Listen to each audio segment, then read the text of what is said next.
Assalamualaikum warahmatullahi wabarakatuh. Anak-anak Ustadz semuanya, Alhamdulillah hari ini kembali Allah mentakdirkan kita dapat melanjutkan pembelajaran kita di hari ini. Untuk itu, sudah sepantasnya lah, sudah sewajarnya lah kita selalu mengucapkan kata puji dan rasa bersyukur kepada Allah Subhanahu wa Ta'ala. Today is Thursday. Hari ini adalah hari Kamis. Kembali kita melanjutkan pembelajaran kita di tema kedua, subtema kedua, dan di pembelajaran kedua. Hari itu, Edo berkesempatan untuk membacakan sebuah cerita di depan kelas. Ceritanya berjudul Kisah Semut dan Merpati. Tahukah anak-anak ustadz dan ustazah semuanya, sebelum adanya HP dan tukang pos yang bertugas mengantarkan pesan, orang-orang zaman dahulu menggunakan burung merpati sebagai pengantar pesan mereka. Kisah semut dan merpati adalah cerita dongeng. Anak-anak ustaz semuanya, kita tidak boleh mempercayai cerita dongeng, karena cerita dongeng adalah cerita bohong atau cerita yang dibuat-buat. Kita hanya mengambil pembelajaran yang terdapat di dalam cerita tersebut. Kisah ini menceritakan tentang sikap baik antara dua makhluk hidup, yaitu hewan yang saling tolong-menolong. Kisah burung merpati dan semut. Awalnya, burung merpati menolong semut yang sedang hanyut terbawa arus.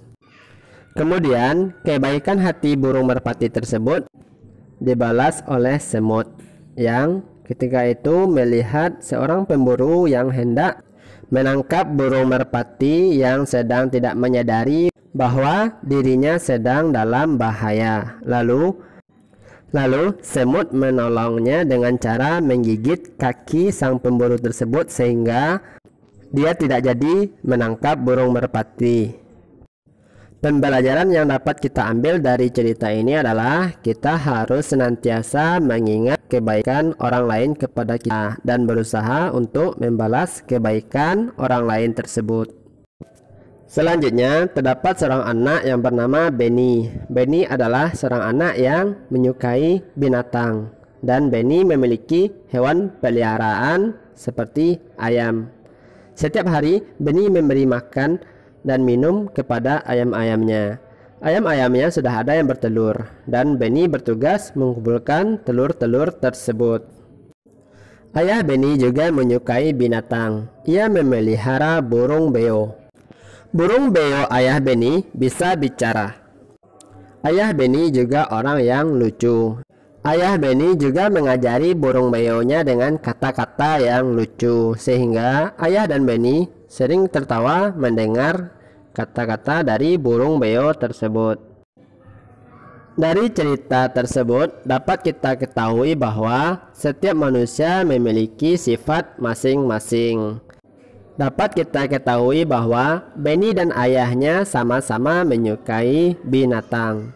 Benny adalah anak yang rajin dan ayah Benny memiliki sifat yang lucu. Sekarang, pernahkah anak-anak ustadz dan ustazah semuanya melihat kelinci atau katak yang melompat? Katak dan kelinci memiliki ciri-ciri makhluk hidup yang sama, yaitu bergerak dengan cara melompat atau meloncat. Sekarang, coba anak-anak ustadz dan ustazah semuanya praktekkan gerakan meloncat dalam permainan loncat tali seperti gambar berikut. Permainan loncat tali selain menyenangkan juga membuat otot-otot kaki terutama dapat menjadi lebih kuat. Jadi aktivitas ini baik untuk kita lakukan bersama teman-teman. Lanjut, masuk kita di pembelajaran ketiga. Kucing adalah hewan jinak yang dipelihara manusia. Banyak manfaat dari memelihara kucing, yaitu sebagai teman bermain, dapat menghilangkan stres, dan menghalau tikus. Salah gambar. Ibu Benny suka kucing, namun ia tidak memelihara kucing. Banyak kucing-kucing liar sering berkumpul di rumah Benny. Sebab itu, ibu sering memberi makan kucing-kucing yang datang ke rumah. Benny sering memperhatikan tingkah-tingkah kucing. Ada kalanya mereka bermain-main dengan tirai dan sering juga mereka bertengkar saat makan. Benny sedang membaca majalah tentang harimau. Harimau adalah salah satu hewan buas. Tempat hidupnya di hutan belantara. Jumlah harimau di dunia semakin berkurang. Maka harimau termasuk binatang yang dilindungi. Terdapat sebuah cerita dongeng atau cerita bohong atau cerita yang dibuat-buat yang berjudul Kisah Petani dan Anak Harimau. Di cerita ini dikisahkan seorang petani yang bernama Ki Maulaya hendak pergi ke sawahnya.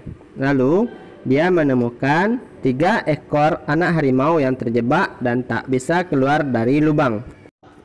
Petani tersebut langsung menolong ketiga anak harimau yang terjebak itu keluar dari lubang.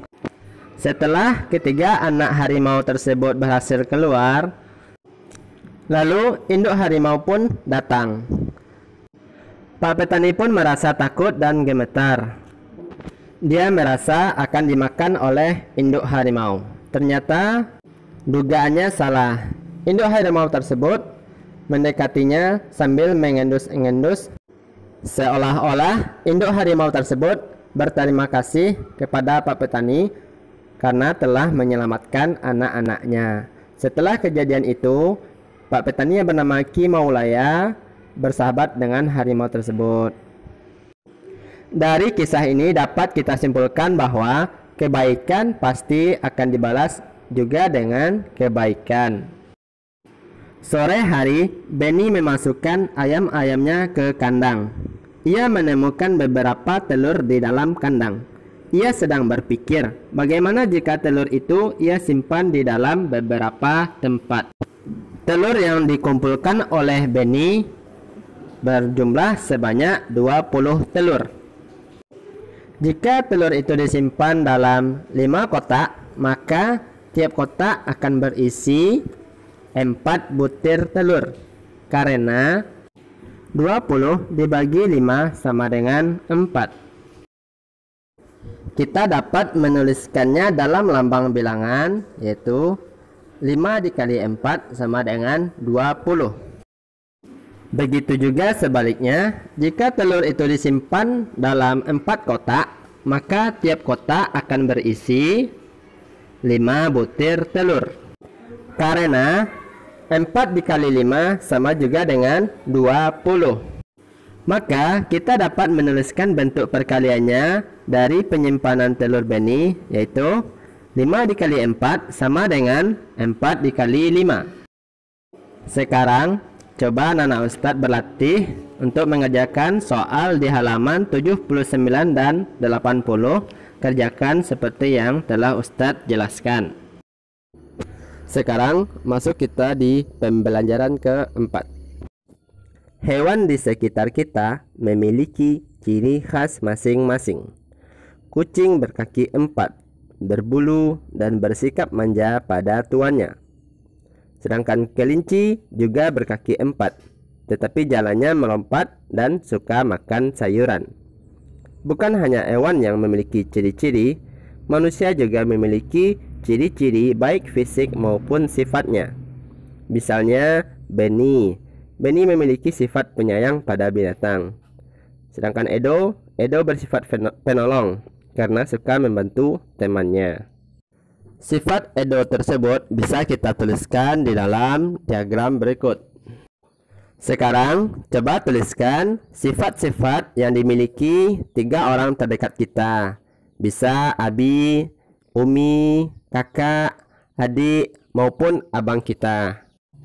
Contoh sifatnya bisa seperti sabar, penyayang, rajin, bekerja keras, dan lain-lain. Alhamdulillah, pembelajaran kita hari ini sudah selesai. Semoga apa yang sudah Ustaz jelaskan dapat anak-anak Ustaz dan Ustazah semuanya pahami. Ustadz akhiri dengan Assalamualaikum warahmatullahi wabarakatuh.